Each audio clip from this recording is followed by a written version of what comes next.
Hey guys, welcome back to my channel, and for today's video, for today's tutorial, ituturuan ko kayo kung ano ba ang SeaBank and paano mag-apply din dito ng libre.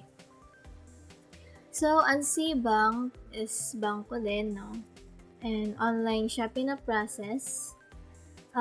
First time ko kahapon, no, nag-ano dito sa SeaBank, and ang dali lang niya. Kasi dati nag-apply ako, hindi medyo madali. Ewan ko dahil sa ID ko na pinakita ko dati nung wala pa yung passport ko. Or ewan, basta ganun. Pero ngayon, nung nagka-passport na ako, madali ko siyang nagawa na. Anyways, dito sa SeaBank, pwede ka mag-pay and transfer. Any bank yan. And dahil wala naman akong balance, no, wala naman akong pera sa SeaBank kasi kahapon na ako naggawa, kaya hindi ako makatransfer or makabayad, ganun. So, ayun, pwede din kayo magbayad dyan, load or anything na available sa SeaBank. Ayan, pwede. Pati load, ayan, pwede din natin magbayad dyan gamitin. So, ang next naman is yung SeaBank card. May debit card din sila. Ayan, mag-apply lang kayo dyan and wala ata tong bayad. So, dapat may balance na yung SeaBank accounting nyo. Ayan, para makapag-apply kayo.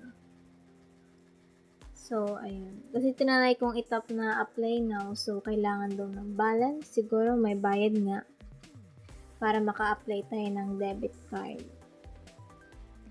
Para kahit sa ibang bansa pwede yan ata gamitin, no? And pati di sa Pilipinas pwede din. So, ayun, maganda siya. Libre na nga, 'di ba? May debit card ka pang anytime, anywhere. Ayan. So, punta naman tayo dito sa Me Settings. Ayan, ayun ang mga settings ng SeaBank kapag nakapag-open account ka na. So, nandiyan yung my profile. Yung my profile is about you. It's about ano yung pinakita mong ID na nakalista dyan lahat. About your information. Lalo na sa ID, no? Sa ID, dun, lahat. So, sa my profile, about yourself and about sa ID mo. ID mo, no? So, ayan.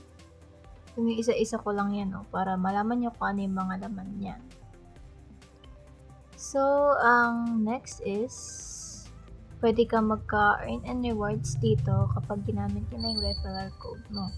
So, kapag may kilala ka na gusto ng bank account, na wala silang budget, ayan, ibigay mo lang yung referral code mo and makakuha ka ng commission. So, ganun. So, if you want naman na, ayan, isang araw lang ako guys, no, meron na akong bank account. Use nyo lang yung referral code ko. Iaano ko yung link sa comment section. Ayan, ipipin ko. So, yung nag-create account ako, no,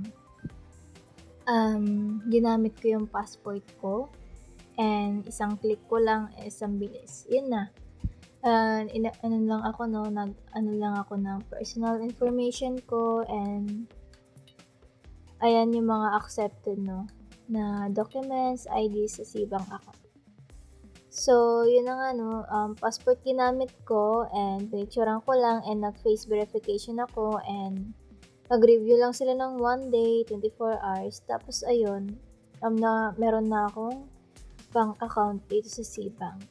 So, mabilis lang siya, no, kapag ang ipapasa mong ID is talagang actual and talagang ikaw.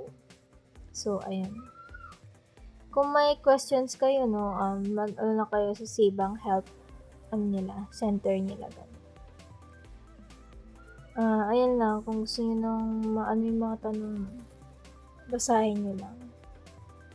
So, yan. Kung naghahanap naman kayo, no, ng SWIFT code, kung ano bang SWIFT code nitong SeaBank account, ayan, search nyo lang sa help center, nandiyan lahat yan. Ayan, basta mag-type lang kayo. So, ayan. zip code ng Cbank, and bank code ng Cbank Philippines. So, yan yun. So, yan lang guys, yung mga frequently questions, no, sa Cbank. And, para sa akin, madali siyang, na nagawa para sa akin. So, ito, next naman is, ang kagandahan ng Cbank is, pwede mo siyang i-link sa inyong Shopee account. So, kapag may laman yung Cbank ninyo, pwede nyo parang GCash lang, no? I-link nyo yung GCash nyo, parang ganun. So, that's it guys. Thank you for watching. And, ayan, inibit ako kayo, no, sa aking referral code na maggawa na kayo ng free bank account ninyo. Just in case, no, kung kailangan nyo in the future, ayan. Use nyo lang guys ang aking referral code. Ayan. Para makagawa na kayo ng inyong bank account. So, that's it guys. Thank you for watching. Bye!